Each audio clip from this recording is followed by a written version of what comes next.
오늘은 사내 유보금의 명과 암이라는 주제로 방송을 진행하겠습니다. 오늘 주제를 조금 직관적으로 좀 설명드리기 위해서 제가 소재를 좀 뭐로 할까 하다가 네. 마른 장작과 젖은 장작을 좀 담아왔습니다. 소장님, 그 마른 장작하면 어떤 생각이 드세요? 잘 탄다. 그렇죠, 잘 타죠. 예. 젖은 장작은 잘 안 탄다.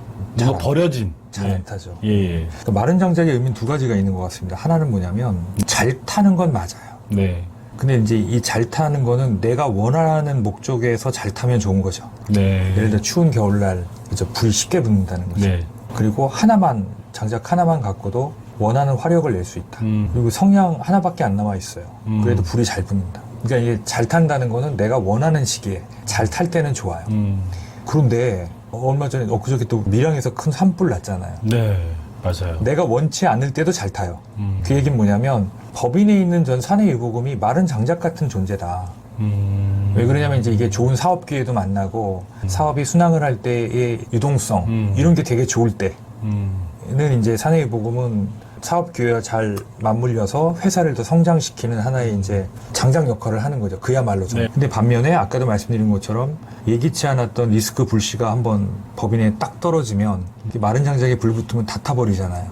그러니까 사내유보금을 일부는 사내유보하는 것도 의미 있지만 그럼 어떻게 해야 되겠어요? 그런 리스크도 있다면 장작의 일부는 따로 보관해야 되겠죠. 분리해서. 그렇죠. 그 젖은 장작은 뭡니까? 그래서 이제 따로 보관을 하게 되면 네. 이제 법인에 있는 사내유보금을 일부 사외에 적립해 놓는 형태의 그런 식의 유보금 관리 전략을 짜야 된다라는 말씀을 제가 드리고 싶은 거예요. 자, 젖은 장작이라는 건 뭘까요? 불에 잘 안 탄다고 그랬잖아요. 네. 이 젖은 장작을 불에 태우려면 네. 오래 걸리죠. 토치나 음. 휘발유를 들이부어야 됩니다. 그만큼 이제 비용이 많이 드는 거죠. 시간도 오래 걸리고.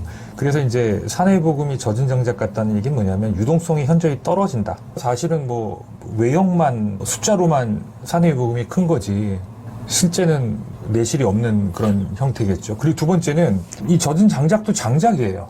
그때 제가 말씀드렸지만 그동안에 돈을 벌었다고 신고한 금액이기 때문에 세금 내는 건 같아요. 아까 제가 젖은 장작 때울 때는 이거는 성냥 하나로 되지만 이거는 막 휘발유를 들이부어야 된다고 그랬잖아요. 그러니까 그만큼 유동성이 적다 하더라도 세금 내는 건 똑같으니까 그러면 실제 가성이익의 한 절반 정도 차지하는데도 세금은 똑같이 내야 되니까 납세자 입장에서는 현금의 일부를 내는 거와 달리 이거는 같은 금액이라도 현금을 외부에서 조달해서 세금을 내야 되는 이제 그런 어려움이 있다라는 거죠. 네. 그래서 유보금이 양호한 기업은 항상 양호할 수는 없으니 어쨌든 양호하더라도 일부를 사회에 적립하는 형태의 관리 방안을 짜실 필요가 있고 대신에 이제 젖은 장작 같은 경우는 어쨌든 젖은 장작 말리는 데 시간이 걸리잖아요. 그러니까 젖었다고 또 방치하지 마시고 이 말리는 기간을 충분히 활용을 좀 하셔서 사내유보금 리스크에 대한 대비를 좀 하셨으면 하는 생각으로 이렇게 좀 스토리를 담아봤고요. 네. 자, 비상장법인의 통상적인 출구세라고 제가 표현을 썼습니다. 여기 보시면 이제 요게 잉여금이죠. 네. 요거를 예를 들어 1인주 주인 회사다. 그럼 이거 처분하는데 무려 이제 41.5%의 텍스를 내야 됩니다. 근데 이거 사실 아까워하면 안 돼요. 이게 만약에 법인이 아니라 개인이었으면 원래부터 이건 없었어요. 내게 아니었어요. 그럼 결론적으로 뭐예요? 그렇죠. 예, 요만큼을 국가가 법인 면허를 갖고 있는 법인 사업자에게 유보를 시켜준 거예요. 그러니까 그만큼 나는 이 돈을 사업하는 데 더 활용할 수 있는 이제 혜택을 받은 거예요. 네. 그 받은 혜택을 돌려주는 거라고 생각하시면 속이 들쓰려요. 네. 예, 이거 세금으로 생각하지 마시고. 그러면 당연히 법인 면허를 다시 반납해야 될 때 갚아야 할 채무인 거다, 부채다. 네. 강제로 내야 되는 게 아니고. 다만 이제 합법적으로 이 금액을 줄일 수 있는 방법들이 있다. 뭐 그게 또 절세이기도 예, 하겠죠. 근데 이제 네. 그 방법들은 조조익선이다. 빠르면 빠를수록 좋다는 거. 그리고 두 번째는 빠르면 빠를수록 좋다는 건 두 가지 의미가 있어요. 이제 비용이 덜 들다는 거고. 두 번째는 리스크가 적다는 거예요.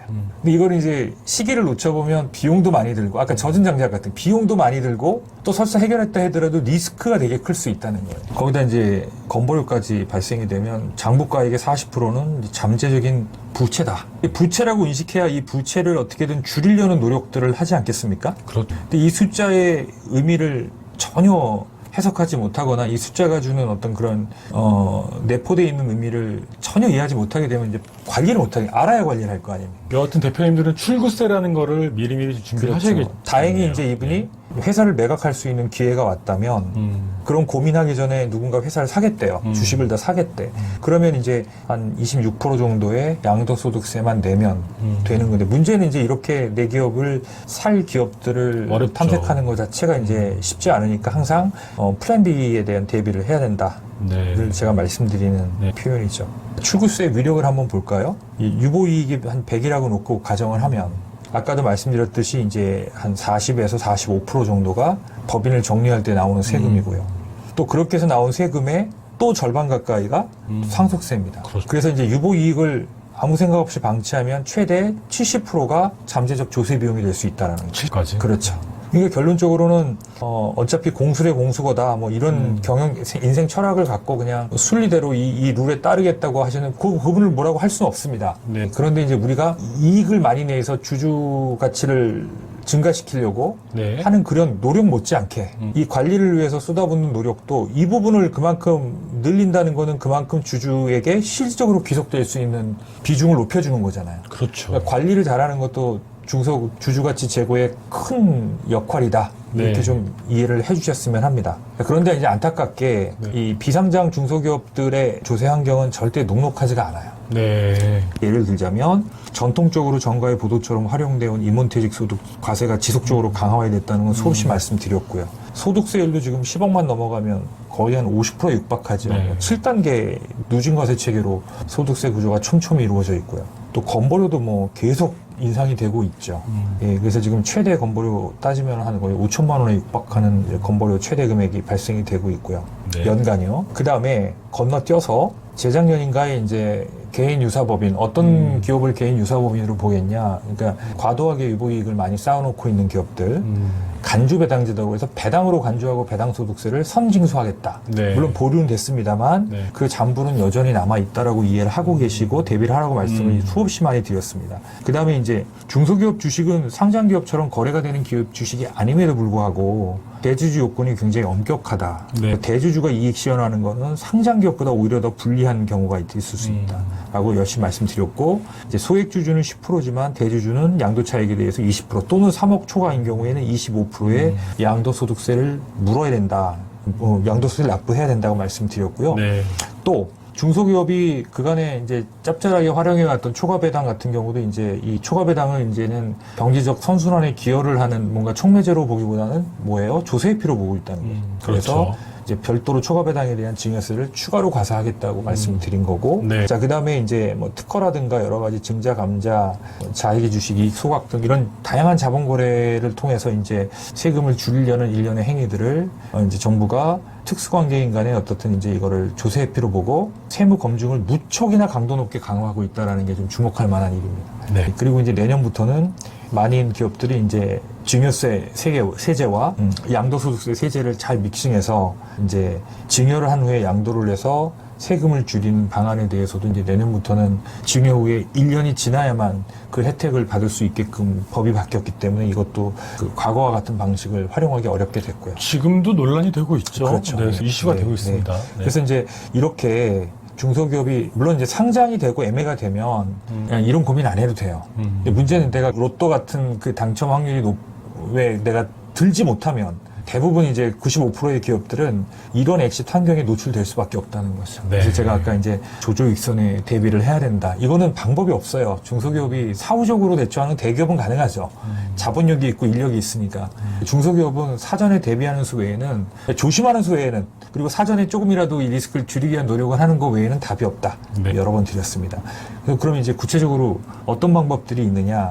사전의 방법과 사후 방법이 있습니다. 사후로 네. 갈수록 중소기업은 불리하다라고 제가 여러 번 말씀드렸습니다. 네, 네. 젖은 장작 같다고 말씀드렸죠. 자, 사전 처분 전략으로는 뭐 배당 정책, 보수 정책, 퇴직금 정책, 자본 정책, 특허 정책이 있다라고 말씀을 여러 번 드렸었고요. 여기에서 이제 하나 주목하셔야 될 게, 자, 임원 퇴직금을 사전에 중간 정산할 수 있으면 이건 사전 처분 전략이 돼요. 근데 현실적으로 중간 정산을 할 수 없는 기업이면 이거는 이제 결국 내가 나중에 법인을 그만둘 때서야 이제 퇴직금을 정산할 수 있는 거기 때문에 사후 정산, 사후 처분 전략에 해당이 된다고 보겠죠. 그래서 이제 비상장 기업 주식의 기업 가치는 통상적으로 고평가돼 있고 또 고평가돼 있다 보니까 이제 그 과표에 따른 이제 최고 세율 과세가 되는 가능성이 높다. 그래서 이게 이제 사업의 유지와 지속 성장의 최대 걸림돌이 되고 있다는 건 다 주지의 사실이고요. 간단하게 그냥 거액을 우리가 빼는 거 아닙니다. 그냥 한 1억 5천만 잉여금을 처분한다 하더라도 현재 급여 구조에서 텍스가 어떻게 나오는지만 비교를 해봐도 왜 조조익선이고 소득 다변화 전략이 필요한지, 매출을 높이기 위한 영업활동 못지않게 관리활동이 왜 중요한지를 그냥 알 수 있어요. 그러니까 이거 1억 5천만 처분한다고 하더라도 이게 상여일 때는 세율로 보세요. 42.1%, 본인이 배당으로 받아갈 때는 거의 한 37%, 그죠? 이제 자녀 초과 배당할 때 이게 증여세가 과세돼가지고 실제 뭐 효과가 다 사라졌죠. 토탈 금액이 3억이 안 되는데도 불구하고 세율이 그렇죠. 된다는 거죠. 네. 그렇죠. 그리고 다른 방안들도 이제 뭐 15%, 16%. 다만 이제 이런 방법들이 이제 잘못하면 리스크가 더 클 수 있다는 거예요. 이게 네. 이제 문제죠. 네네. 이것들은 세율은 높은 반면에 이제 리스크는 작다라는 거고, 이거는 그만큼 이제 수익적인 측면에서는 납세자가 세금을 절감하니까 수익률이 높아진 대신에 이제 절차적인 하자나 어떤 방법상의 문제가 생기면 이제 리스크가 높아진다라는 단점이 있다, 이렇게 이해하시면 될 것 같고요. 자, 그다음에 이제 최근에 이제 주식 가업 승계 때문에 이제 주식 평가를 많이 하다 보니까 네. 퇴직금 정산을 할 수 없고, 네. 대신에 이제 추계액을 주가에 부채로 반영하는 작업들을 좀 많이 하게 됐는데요. 네. 자, 이게 이제 아마 컨설팅 하시는 분들이 그 정관의 지급 배수에 대해서 네. 구체적으로 이제 이 기업이 실질적으로 이제 이 가업 승계나 이런 어떤 주식 가치 평가를 가업 승계가 접목해야 될 때에 어떤 파급 효과가 있는지 이런 것들은 정교하게 분석하고 배수를 설정한 게 아니기 때문에 네. 제가 다양한 지급 배수의 유형에 따라서 추계액에 얼마나 크게 요동을 치는지를 한번 좀 보여드리려고 사례를 들어왔습니다. 여기 사례를 보시면 케이스를 제가 1부터 케이스를 8까지 정했습니다. 그래서 케이스 1이 케이스 4까지는 연도별로 그 퇴직금 그 규정이 2011년도에 한번 크게 바뀌었잖아요. 네. 지급 소득세법상의 퇴직소득 한도를 3배수로 줄여놨고요. 네. 결론부터 말씀드리면 네네. 지급 기준을 어떻게 정하냐에 따라서 네. 퇴직금이 1억 3천에서 네. 최대 27억까지 나올 수 있다는 거죠. 지급 배수를 어떻게 설정할 것인가? 그렇죠. 그리고 이건 이제 정관상의 퇴직금이고요. 네. 소득세법상의 퇴직소득은 네. 또 달라요.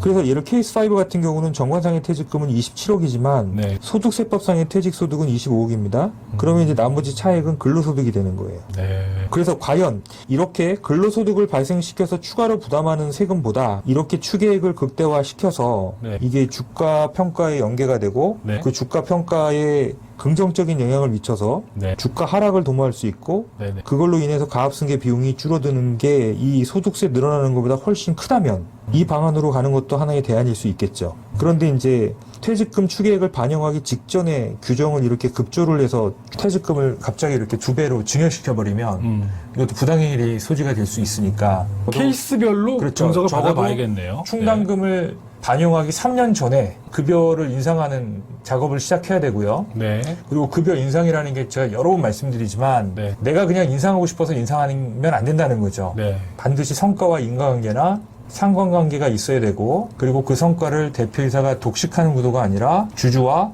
종업원과 네. 공유하는 그런 제도나 레퍼런스를 좀 갖고 있어야 추계액이 갑자기 늘더라도 그거에 대한 이제 세법적인 정당성, 행위의 정당성이 담보된다라고 제가 여러 번 말씀드렸습니다. 그럼 한 장을 넘기시면 이 기업 같은 경우 이제 2025년도에 가업승계를 할 예정이에요. 네. 예, 그래서 2025년도에 이렇게 급여를 인상할 겁니다. 그랬더니 이제 추계액이 미니멈 15억에서 많게는 얼마예요? 이제 51억까지 나올 수 있는 거죠. 네.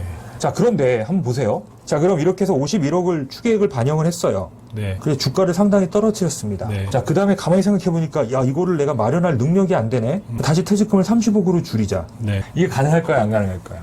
기술적으로도 쉽지 않지만, 이게 과세당국에서 문제가 되죠. 그러니까 주가 떨어뜨릴 때 추계액 늘렸다가 그 이슈 사라지니까 다시 추계액을 줄여버리고 그럼 추계액을 줄인다는 거는 규정을 변경해야 되니까 정관을 변경해야 되고 네네. 특별결을 그러니까 이런 행위들이 이렇게 1억도 아니고 뭐 십수억이 그때그때 대주주의 어떤 여건에 따라서 편의적으로 제도가 바뀌는 거 규정이 바뀌는 거 이런 건 이제 인정하기 어렵다는 거죠. 네. 그래서 추계액에 반영할 때는 굉장히 정교한 퇴직금 설계도 필요하고 그다음에 이 재원을 마련할 수 있는 납부 능력에 따라서 지급 능력, 법인의 지급 능력에 대한 세부적인 검증이 필요한 거예요. 네. 왜냐하면 이제 퇴직금을 공식적으로 부채에 반영해서 그게 주가에 이제 반영이 된 거잖아요. 그러니까 비외감 기업들은 보통 퇴직 충당금을 반영하지 않잖아요. 네. 그렇지만 이제 비외감 기업이라 하더라도 우리가 퇴직금 추계액을 주가에 반영해서 공식적으로 국세청에 신고를 했다면 이제부터는 이 51억을 퇴직금이라는 꼭 공적 정보에 올렸다고 보고 거기에 맞는 재원 마련 대책을 세워야 된다는 거죠. 네. 그래서 만약에 이거를 내가 지급할 수 있는 여력이 도저히 안 된다면 이거를 상속과 동시에 처리하는, 그러면 이제 부족한 돈은 보험금을 통해서 퇴직금을 수용하는 전략을 짠다든가 하는 이제 그런 방안을 강구를 해야 되겠죠. 오늘은 사내위보금에 대한 뭐 대표님들께 항상 안고 있는 문제점들이죠. 예, 그 고민들에 대해서 다시 한번 말씀드렸고요. 그 역시나 임원퇴직금 굉장히 뭐 파워풀한 솔루션인 것 같습니다. 그래서 이런 부분들을 우리 부서장님께서 언급해 주셨습니다. 오늘 방송 감사합니다. 네, 고맙습니다.